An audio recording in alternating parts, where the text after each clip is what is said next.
Hello guys, how are you doing.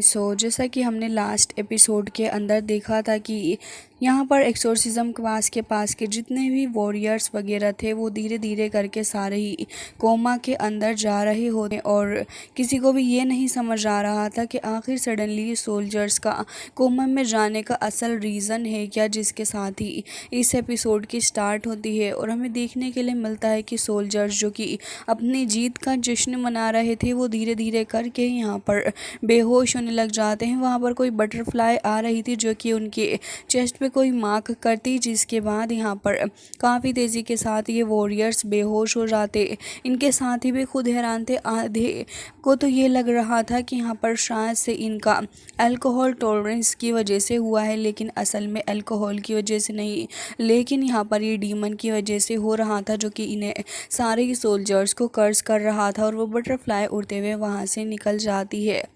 जिसके साथ ही हमें देखने के लिए मिलता है कि एक बंदा वहाँ पर आ जाता है और कहता है कि चीफ़, सिचुएशन बिल्कुल भी अच्छी नहीं है क्योंकि हमारा large number of soldiers suddenly coma के अंदर चला गया है, जिसकी वजह से हमारी आर्मी के ऊपर इसका काफ़ी ज़्यादा असर पड़ा है और अभी भी लगातार यही हो रहा है।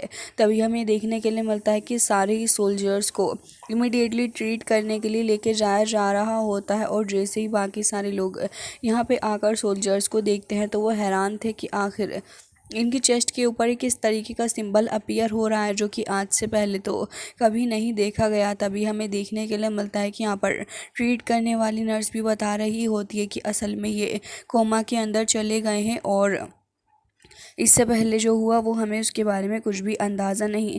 तभी ग्रैंडपा को देखते हैं जो कि बताने लग गए थे कि तुम्हें शायद इसके बारे में नहीं पता है, लेकिन असल में ये एक फोबिडन डीमन टेक्निक है जो कि यहाँ पर इन सारे ही सोल्जर्स को काफ़ी बुरे तरीके से अफेक्ट कर रही है। और यहाँ पर एक्सोर्सिज्म पास के पास में कुछ और डीमंस भी मौजूद हैं जो कि हिडन रह के ये सारा काम कर रहे थे, बट अफसोस हमें इसके बारे में पहले पता नहीं चला। जिसके साथ ही हमें देखने के लिए मिलता है कि यहाँ पर अब सैर की मदर भी ये कहने लग जाती हैं कि ये सिचुएशन और भी ज़्यादा ख़राब हो सकती है, हमें देखना चाहिए। तभी यहाँ पर सैर के फादर कहते हैं कि हमें शिंक टैंक के बाहर जाके इन्वेस्टिगेट करना होगा कि आखिर असल में चल क्या रहा है और सबसे पहले इस डीमन फोबिडन टेक्निक को ही ख़त्म करना पड़ेगा, नहीं तो बहुत ही बड़ा ख़तरा हमारी जान के लिए हो सकता है। जिसके साथ ही सैर और हाउचिन भी डिसाइड करते हैं कि वो दोनों ही जाएंगे इनके साथ में और इन्वेस्टिगेट करेंगे कि आखिर एक्सोर्सिज्म पास के बाहर मसला क्या चल रहा है। जिसके साथ ये लोग अपनी ट्रांसमिशन के बाहर वाले एरिया में जा रहे थे तो वो यहाँ पर सैर की मदर ये कहती हैं कि ये काफ़ी ज़्यादा डिफ़िकल्ट होने वाला है आप सभी लोगों के लिए, तो बहुत ही ज़्यादा केयरफुल रहना। साथ ही यहाँ पर ग्रैंडपा भी कहने लग जाते हैं कि देखो ये मिशन बहुत ही ज़्यादा ख़तरनाक है, तुम सभी को अपना अपना ध्यान खुद ही रखना होगा। जिसके साथ ही यहाँ पर अब हाउचिन कहता है कि ठीक है मिस्टर जैंग, हम अब ख्याल रखेंगे। जिसके साथ ही वो सभी को टोकन भी दे देते हैं। सारे लोग अपने पास में एक एक टोकन रख लेते हैं और यहाँ पर जैंग कहते हैं कि जब ज़रूरत पड़े तब तुम इस कोड का इस्तेमाल कर सकते हो। जिसके साथ यहाँ पर धीरे धीरे करके सारे ही लोग वहाँ से टेलीपोर्ट हो जाते हैं और अब यहाँ पर सर की मदर ये कहने लग जाती हैं कि ग्रैंडपा आप इसके बारे में बिल्कुल भी परेशान ना हो, मुझे लगता है कि यहाँ पर हम कोई ना कोई रास्ता ज़रूर से ही निकाल लेंगे। लेकिन अब यहाँ पर वो ये कहने लग जाते हैं कि तुम्हें इसके बारे में नहीं पता है, लेकिन डीमन एंसिस्टर जो हैं वो इस बार आ रहे हैं और इस बार हमें वेल प्रिपेयर्ड होकर उनके साथ में फ़ाइट करनी होगी। जिसके साथ ही वो ये भी कहते हैं कि ये मैटर जितना नज़र आ रहा है असल में उससे भी कहीं ज़्यादा ख़तरनाक और मुश्किल है। जिसके साथ ही बाकी सारे लोगों को देखते हैं जो कि काफ़ी तेज़ी से वहाँ से भागते हुए जा रहे थे और कह रहे होते हैं कि अगर कोई भी परेशानी हुई तो उस परेशानी से निपटने के लिए पहले हमें यहाँ पर इन मार्क्स को लगा देना चाहिए, जिससे कि यहाँ पर पहले से ही सब कुछ एकदम ही तैयार रहेगा। और अब वो वहाँ से निकल के चले गए थे एक्सोर्सिज्म पास के बाहर जहाँ पर अभी काफ़ी सारे डीमंस थे। तो हमें देखने के लिए मिलता है कि शहर अब उनको ख़त्म करने लग जाती है और बाकी सारे लोग भी अपने सामने आने वाले डीमंस को ख़त्म कर रहे थे और एक बार में शहर ने 3-4 डीमंस को ऐसे ही ख़त्म कर डाला होता है। लॉन्ग हाउचुन भी यहाँ पर काफ़ी काफ़ी कोशिश कर रहा होता है डीमंस को मारने के। साथ ही सैर के फादर कहते हैं कि अब हमें यहाँ से 4 टीम्स के अंदर डिवाइडेड हो जाना चाहिए और कह रहे होते हैं कि लॉन्ग हाउचन सैर, तुम दोनों यहाँ से अब इन्वेस्टिगेशन करोगे और मैं ये जिम्मेदारी तुम दोनों के ऊपर देखता हूँ, और बाकी सारे लोग जो हैं वो सेफ्टी के बारे में देखेंगे। वो तुरंत ही वहाँ से अलग अलग हो गए थे। तभी हमें डीमंस को दिखाया जाता है जो कि यहाँ पर काफ़ी चिल होके खड़े हुए थे। कुछ लोग पेट्रोलिंग कर रहे होते हैं जबकि कुछ सो रहे थे क्योंकि काफ़ी ज़्यादा वक्त हो गया था। ऊपर से हमें देखने के लिए मिलता है कि कुछ डीमन अभी यहाँ पर ये कह रहे थे कि काफ़ी ज़्यादा भूख लग रही है, चलो थोड़ा बाहर चल के टहल के आते हैं, क्या पता कुछ खाने के लिए मिल ही जाए। जिसके बाद हमें देखने के लिए मिलता है कि हाउचुन और सैर दोनों ही यहाँ पर मौजूद थे और दोनों ही ये कह रहे होते हैं कि चलो क्यों ना इनको फॉलो करके देखा जाए, क्यों ना इनके पीछे ही हमें कुछ ना कुछ मिल सकता है। तो वो दोनों ही वहाँ पर उनके पीछे निकल जाते हैं देखने के लिए कि आखिर ये दोनों डीमंस कहाँ जा रहे हैं। ये लोग उन डीमंस का पीछा करते करते एक अलग जगह पर आ जाते हैं जहाँ पर ये डीमंस तो किसी ब्लड रिवर के अंदर जाकर चले गए थे खुद को नरिश करने के लिए। लेकिन लॉन्ग हाउचुन और सैर नोटिस करते हैं कि यहाँ पर तो डीमन की डेड बॉडीज भी पड़ी हुई हैं और साथ ही यहाँ पर इस ब्लड रिवर से जो ब्लड निकल रहा है वो यहाँ पर एक एंशिएंट स्टोन को पावर प्रोवाइड कर रहा है। इसे देखने के बाद लॉन्ग हाउचुन और सैर दोनों ही समझ चुके थे कि यहाँ पर ये जो डीमन फोरबिडन टेक्निक एक्टिवेट हुई है उस एनर्जी का मेन सोर्स यही है और यहाँ पर ये एक्टिवेट हो रही है वॉर के अंदर मारे गए लोगों के ब्लड से, और साथ ही यहाँ पर मोर्टल्स की काफ़ी बुरी हालत की जिम्मेदार भी यही है। जिसके साथ ही सर कहने लग जाती है कि तुमने बिल्कुल सही कहा इसके बारे में। लेकिन गाइस यहाँ पर कुछ और डीमंस भी थे जो कि नज़र रखे हुए थे। तभी यहाँ पर वो चिल्लाने लग जाते हैं और कह रहे थे कि आखिर तुम ह्यूमंस की हिम्मत कैसे हुई हमारी टेरिटरी के अंदर कदम रखने की। और यहाँ पर हमें देखने के लिए मिलता है कि वो लॉन्ग हाउचुन और सैर को काफ़ी ज़्यादा पीछे हटा देते हैं। तब ये काफ़ी बड़ा सा डीमन यहाँ आ जाता है और कह रहे थे कि तुमने हमारे फोरबिडन एरिया के अंदर कदम रखने की हिम्मत भी कैसे की। लेकिन लॉन्ग हाउचुन और सैर दोनों ही उसको इग्नोर करते हुए आगे बढ़ रहे थे। हालांकि वो वेव साउंड प्रोड्यूस करने की कोशिश कर रहे होते हैं जिससे कि लॉन्ग हाउचुन और सैर के ऊपर अटैक करके इनको ख़त्म किया जा सके। हालांकि यहाँ पर ये दोनों ही काफ़ी ज़्यादा तेज़ी के साथ में फ़ाइट कर रहे थे और काफ़ी ख़तरनाक लेवल पर फाइट कर रहे होते हैं इस डीमंस से, क्योंकि काफ़ी ज़्यादा थे और इकट्ठे होकर अटैक कर रहे होते हैं। काफ़ी ह्यूज साउंड वेव्स को प्रोड्यूस करने के बाद अटैक कर रहे होते हैं। लेकिन यहाँ पर सैर भी कह रही होती है कि आज तो हम इन्हें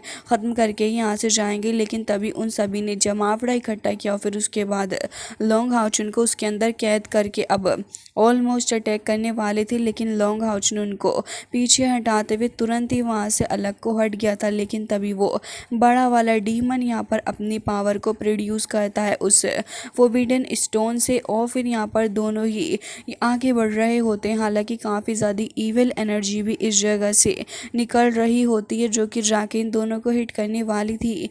लेकिन तभी लॉन्ग हाउचुन अपनी सन एंड मून स्नेल शील्ड का इस्तेमाल करता है जो कि एक बहुत ही ज़्यादा एक्स्ट्रा ऑर्डिनरी पावरफुल शील्ड है। और तभी सैर को देखते हैं जो कि यहाँ पर अपने वेपन का इस्तेमाल करती है और अपने वेपन का इस्तेमाल करते साथ ही वो तुरंत यहाँ पर उस स्टोन को तोड़ने में कामयाब हो गई थी।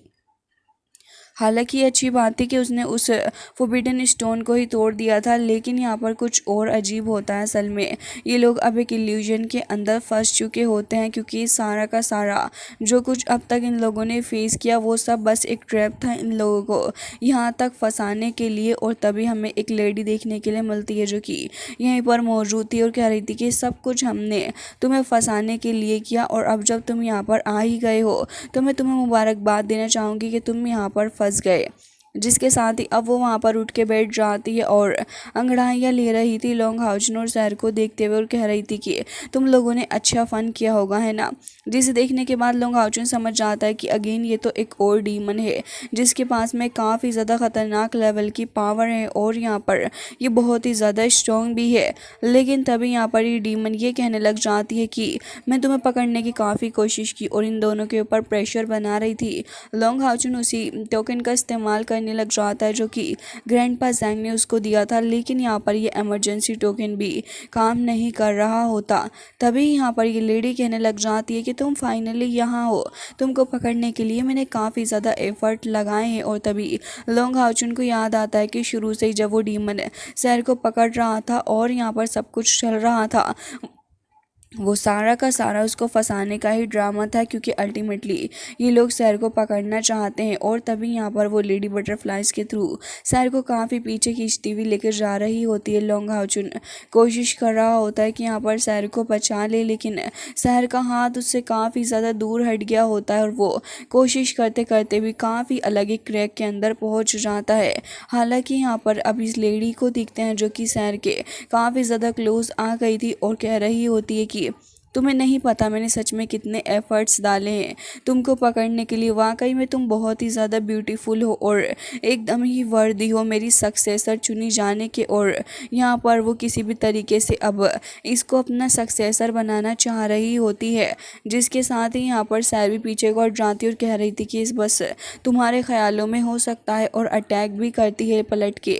लेकिन फिर भी लेडी सिर्फ अपने एक ही छोटे से माइनर से अटैक के अंदर उस अटैक को ख़त्म करती है और कह रही थी कि जितना ज़्यादा तुम यहाँ पर 10 टर्म्स थ्रो करोगी उतना ही ज़्यादा तुम्हारा नुकसान है। तुम्हें पहले एक बार मेरी बात सुननी चाहिए डायरेक्ट मना करने से पहले, और मैं समझती हूँ कि यहाँ पर तुम्हारा फ़ायदा ही होएगा। वो किसी भी तरीके से शहर को अपने काबू में करना चाह रही थी, लेकिन शहर लगातार उसका अवॉइड कर रही होती और उसके ऊपर अटैक भी कर रही थी। तभी वो लेडी कहती है कि वाकई में तुम एक 4 स्पेशल टेम्पल की सेंट होने के लायक हो, तभी तो तुम यहाँ पर मेरी बात नहीं सुन रही। ऊपर से यहाँ पर डेथ गॉड ने भी तुमको फेवर किया।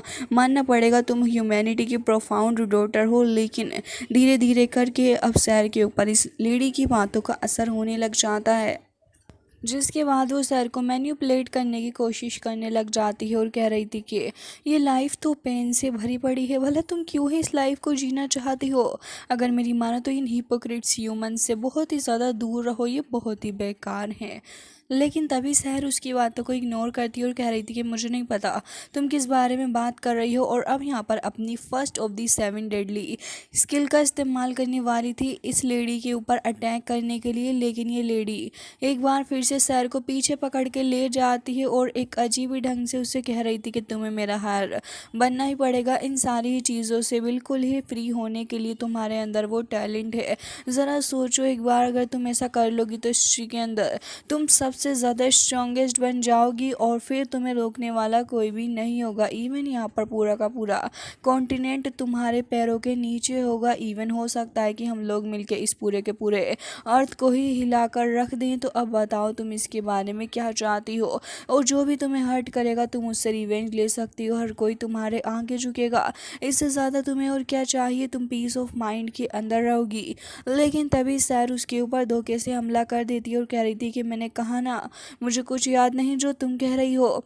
जिसके साथ ही वो उसके हाथ के ऊपर अटैक करती है। थोड़ा ब्लड भी उस लेडी के हाथ से निकलने लगा था, लेकिन वो उसे शक कर लेती है और उसके बाद कह रही थी कि मुझे नहीं पता कि आखिर तुम इन सारी चीज़ों को क्यों नहीं मान रही। लेकिन सर उसको पूरे तरीके से अवॉइड करती है। तब इस लेडी को थोड़ा थोड़ा गुस्सा भी आने लगा था और कह रही होती है कि ठीक है अब तुम प्रिपेयर हो जाओ कि आखिर में तुम्हारे साथ में क्या करूँगी। सर इतनी देर में अपनी स्किल का इस्तेमाल करने वाली थी इस लेडी के ऊपर अटैक करने के लिए, लेकिन ये डीमन लेडी जो है वो बाकी सारे डीमंस से काफ़ी ज़्यादा स्ट्रॉन्ग और ज़िद्दी नज़र आ रही है, क्योंकि इसके ऊपर कुछ भी असर नहीं हो रहा था और कह रही होती है कि मैं तुम्हें देख लूँगी। इस बार तो उसने शहर को एक काफ़ी ख़तरनाक से इल्यूजन के अंदर फंसा दिया था और कह रही होती है कि ठीक है चलो आज मैं तुम्हें काफ़ी अच्छी ट्रीट देने वाली हूँ, क्योंकि अब मैं तुम्हें वो सारी मेमोरीज़ वापस से याद दिला दूँगी जिन्हें तुम काफ़ी वक्त पहले भूल गई हो और तुम्हारी आंखों से ओझल हो गई हैं वो सारी की सारी यादें।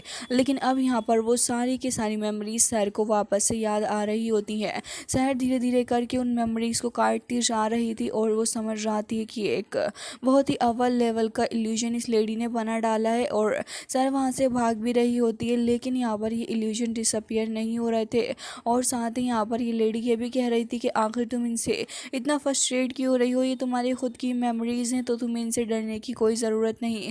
तभी एक मेमोरी आके सैर को हिट कर जाती है जो कि उसके चाइल्डहुड ट्रॉमा को और भी ज़्यादा बुरे तरीके से हिट करती है। और अब यहाँ पर सैर का सर में काफ़ी ज़्यादा दर्द होने लग जाता है। वो अपने सर को ही पकड़ के रह गई थी और उसको काफ़ी दर्द होता है, जिसके साथ ही यहाँ पर सैर अब इन सब चीज़ों से बचती है और ख़ुद को संभालने की कोशिश करती है उस इल्यूजन को ख़त्म करते हुए, और उस मेमोरीज से भी बाहर आ गई थी। लेकिन अगेन वो किसी अजीब सी गहराइयों के अंदर गिरती गिरती जा रही होती है। यहाँ पर हमें पता चलता है कि ये इस लेडी की स्पिरिट है, जहाँ पर ये लेडी काफ़ी ज़्यादा खुश हो रही है कि इसने सैर को अपने चुंगल के अंदर फंसा लिया है। जिसके बाद सैर उसी जगह पर फंस रही होती और कोई तो ऐसी डार्क चीज़ थी जो कि उसे अपनी तरफ खींचती हुई चली जा रही थी। सैर को ये नहीं समझ में आ रहा था कि आखिर ये चीज़ है क्या, और यहाँ पर कुछ तो काफ़ी ज़्यादा डार्क हैंड भी अपीयर हो रहे थे और इल्यूजन ये चल रहा होता है, जहाँ पर एक तरफ से ये लेडी ही उसको पकड़ने की कोशिश कर रही थी। इसके बाद हमें देखने के लिए मिलता है कि सैर होश में आने की भी कोशिश कर रही होती है, लेकिन वो आ नहीं पा रही थी। लेकिन इतनी ही देर में हमें देखने के लिए मिलता है कि यहाँ पर अब लोंग हाओचुन आ जाता है, जो कि तुरंत ही यहाँ पर काफ़ी तेज़ी के साथ में उस वॉइड क्रैक के थ्रू वहाँ पर अपीयर हो गया था, जिसके साथ ही यहाँ पर वो आते ही उस लेडी के ऊपर अटैक कर रहा होता और कह रहा था कि तुम्हारी हिम्मत भी कैसे हुई शेयर की सारी की सारी इतनी ज़्यादा पेनफुल मेमोरीज़ उसको एक बार फिर से याद दिलाने की वो शहर की तरफ को ही बढ़ रहा होता है। लेकिन तभी वो लेडी वहाँ पर आ गई थी और कह रही होती है कि इतनी आसानी से तो मैं तुम्हें यहाँ पर इसको इल्यूजन से बाहर नहीं लाने दूंगी, और मैं तो बस उसकी मदद कर रही हूँ। उसकी इतनी सारी प्रीशियस मेमोरीज़ हैं, उन सभी मेमोरीज़ को वापस लाने के लिए तो आखिर तुम्हें क्या ही फ़र्क पड़ता है। लेकिन तभी लोंग हाओचुन कहता है कि हाँ मुझे फ़र्क पड़ रहा है, क्योंकि तुम उसे हर्ट कर रही हो। तभी ये लेडी कह रही होती है कि तुम मेरी लिटिल बेबी को परेशान कर रहे हो, और मेरी लिटिल बेबी बहुत ही जल्दी उस ककून से बाहर निकल कर आ रही है, और फिर उसके बाद वो एक बटरफ्लाई के अंदर कन्वर्ट हो जाएगी। साथ ही हमें सैर को दिखाया जाता है, जो कि यहाँ पर उस इल्यूजन में पूरे तरीके से फंस चुकी थी। वो इल्यूजन अब उसके दिल दिमाग पर हावी हो रहा था, जहाँ पर वो एक अंधेरी जगह पर फंसती जा रही थी और चाइल्डहुड का ट्रॉमा उसे एज यूजुअल बहुत ही ज़्यादा हिट कर रहा होता है, जिसके चलते अब वो इन सारी हॉन्टिंग मेमोरीज से बाहर नहीं आ पा रही होती। जिसके साथ ही लोंग हाओचुन यहाँ पर पूरी कोशिश कर रहा होता है कि शहर को किसी भी तरीके से इस लेडीज़ के चुंगल से बाहर निकाला जाए, और वो उस लेडी के ऊपर अपनी हॉली सोर्ड फेंक के भी मारता है, जिसके बाद वो लेडी अगेन एक बार फिर से बटरफ्लाइज के अंदर कन्वर्ट हो गई थी और बचते हुए कह रही होती है कि मैं तो उसे एक न्यू लाइफ दे रही हूँ, एक बहुत ही अच्छी और ईजी न्यू लाइफ। आखिर तुम क्यों यहाँ पर हमारे बीच के रास्ते में कांटा हो रहे हो। साथ ही लोंग हाओचुन की नज़र जब सैर पर पड़ती है तो वो नोटिस करता है कि सैर तो पूरे तरीके से फ्रीज हो चुकी है। साथ ही वो उस लेडी के ऊपर और भी ज़्यादा तमतमा जाता और एंग्रीली काफ़ी ज़्यादा तेज़ी से आगे बढ़ते उस लेडी के ऊपर मल्टीपल अटैक्स भी करता है। लेकिन इस लेडी के ऊपर अटैक करने का भी कोई फ़ायदा नहीं हो रहा था, वो बिल्कुल ही ठीक होती है। तभी लोंग हाओचुन को देखते हैं, जो कि अब यहाँ पर तुरंत ही अपनी होली पावर को एक्टिवेट करता है और यहाँ पर तुरंत अपने त्यान यांग 3 वंडर्स फ्लाइंग साइट का इस्तेमाल करते हुए अपनी होली सोर्ड को समन करता है, जो कि काफ़ी तेज़ी के साथ इस लेडी की तरफ को बढ़ रही थी। वो लेडी भी शील्ड बनाकर खुद को प्रोटेक्ट करने की कोशिश कर रही थी, बट अनफॉर्चुनेटली वो ऐसा कर नहीं पाती और वो अपने 3 वंडर का इस्तेमाल करते हुए काफ़ी ह्यूज बॉल को समन कर लेता है, जो कि एक फायर बॉल थी। और हमें देखने के लिए मिलता है कि वो लेडी से जाकर हिट हो जाती है। लेडी इसको रोकने की काफ़ी कोशिश कर रही होती है, बट वो ऐसा करने में एकदम ही नाकामयाब होती हुई नज़र आ रही थी। और लोंग हाओचुन को देखकर लग रहा होता है कि लोंग हाओचुन इससे काफ़ी बुरे तरीके से गुस्सा हो चुका है और अब वो इस लेडी से बदला लेकर ही मानेगा, जिसके साथ ही एक बहुत ही बड़ा ब्लास्ट भी हमें देखने के लिए मिलता है। लेकिन फिर भी इस लेडी पे ज़रा बराबर फ़र्क नहीं पड़ा और वो एक बार फिर से ठीक हो जाती है। हालांकि कुछ वक्त के लिए वो वहाँ से भाग गई थी। तभी लोंग हाओचुन अब सैर को अनफ्रीज करने की कोशिश कर रहा होता है, लेकिन बटरफ्लाई के रूप में वो एक बार फिर से गायब आ जाती है और यहाँ पर लोंग हाओचुन को पीछे खींचने की कोशिश कर रही थी। सैर को देखते हैं, जो कि अब यहाँ पर अपने इल्यूजन के अंदर फंस चुकी थी, लेकिन लोंग हाओचुन उसे अपनी तरफ आता हुआ नज़र आ रहा था। दोनों ही एक दूसरे की तरफ को अपना हाथ बढ़ा रहे होते हैं, क्योंकि दोनों ही एक दूसरे के करीब आना चाहते थे। लेकिन तभी यहाँ पर वो लेडी कह रही होती है कि तुमने उसके स्वीट ड्रीम को ख़राब कर दिया है, तो अब यहाँ पर मैं बहुत ही ज़्यादा बुरे तरीके से तुम्हें पेन दूंगी और तुम्हें ख़त्म भी कर दूंगी। लोंग हाओचुन को अपनी तरफ खींचते हुए लेके जा रही थी। लोंग हाओचुन काफ़ी हाथ पैर मार रहा होता है कि वो एटलीस्ट सैर के पास रुके, लेकिन तभी सैर कहने लग जाती है कि लोंग हाओचुन अब ये मेमोरीज़ मुझे हर्ट नहीं करती। और ये कहते साथ ही वो वापस से उन्हीं मेमोरीज़ के पास में चली जाती है जहाँ पर उन सारी ही बुरी मेमोरीज़ ने उसको कवर कर लिया था। लेकिन गाइस यहाँ पर जैसे ही उन मेमोरीज़ के अंदर कवर होती है तभी उसे लॉन्ग हाउचुन की एक और मेमोरी देखने के लिए मिलती है, जिसके साथ ही यहाँ पर अब वो कह रही थी कि मुझे इन सारी चीज़ों से डर नहीं लगता लॉन्ग हाउचुन, तुमने हमेशा ही मेरा साथ दिया है और कुछ भी हो चाहे मेरे साथ में, लेकिन फिर भी तुमने हमेशा मेरी तरफ कदम बढ़ाए बिना किसी हेजिटेशन के। मैं डर नहीं सकती। और तुरंत ही एक बार फिर से आगे बढ़ती है लॉन्ग हाउचुन की तरफ और वो असल वर्ल्ड के अंदर अनफ्रीज भी हो गई थी और इस इल्यूजन से बाहर निकलने के लिए वो यहाँ पर लॉन्ग हाउचुन की तरफ अब काफ़ी तेज़ी से आगे को अपना हाथ बढ़ा देती है। लॉन्ग हाउचुन भी बिना डरे उसका हाथ काफ़ी तेज़ी से पकड़ता और तुरंत ही उसको अपनी बाहों में ले लेता है, जिसके बाद दोनों इस जगह से निकल के जाने की कोशिश कर रहे थे और वहाँ पर अभी भी वो फायर जल रही होती है। लेकिन तभी ये लेडी को गुस्सा आता है और कह रही थी कि तुमने यहाँ पर मेरे चियो इल्यूजन को ख़त्म करने की कोशिश की है, मैं तुम्हें छोड़ने नहीं वाली। ये कहते साथ ही एक बार फिर से काफ़ी ज़्यादा ह्यूज बॉल को वो समन कर लेती है और देखने में काफ़ी ज़्यादा ख़तरनाक फायर बॉल लग रही थी, जहाँ पर वो इन दोनों के ऊपर ही अटैक कर रही थी। शहर को देखते हैं जो कि यहाँ पर लॉन्ग हाउचुन की तरफ कोई देख रही होती है और कह रही थी कि लॉन्ग हाउचुन ऑल्दो यहाँ पर मेरी मेमोरी पूरे तरीके से नहीं आई, लेकिन उन जो मेमोरीज़ को मैंने देखा जिसके अंदर मैंने ये नोटिस किया कि जब हम पहली बार मिले थे जब भी कुछ कुछ नज़ारा ऐसा ही था, लेकिन उस बात को काफ़ी वक्त हो गया है और मुझे ये बात समझ में आ गई है कि हम लोगों का साथ कोई आज का नहीं बल्कि बहुत ही पुराना है। जिसके साथ ही लॉन्ग हाउचुन शहर को बचा लेता है तो वो उसके पीछे ही खड़ी थी और कह रही होती है कि लॉन्ग हाउचुन एक बार फिर से हमें फाइट करनी होगी, एक दूसरे का साथ देना होगा जैसे हमने पहले दिया था। और एक बार फिर से ये लोग इस लेडी के साथ में फाइट करने के लिए खड़े हो चुके थे इसको ख़त्म करने के लिए।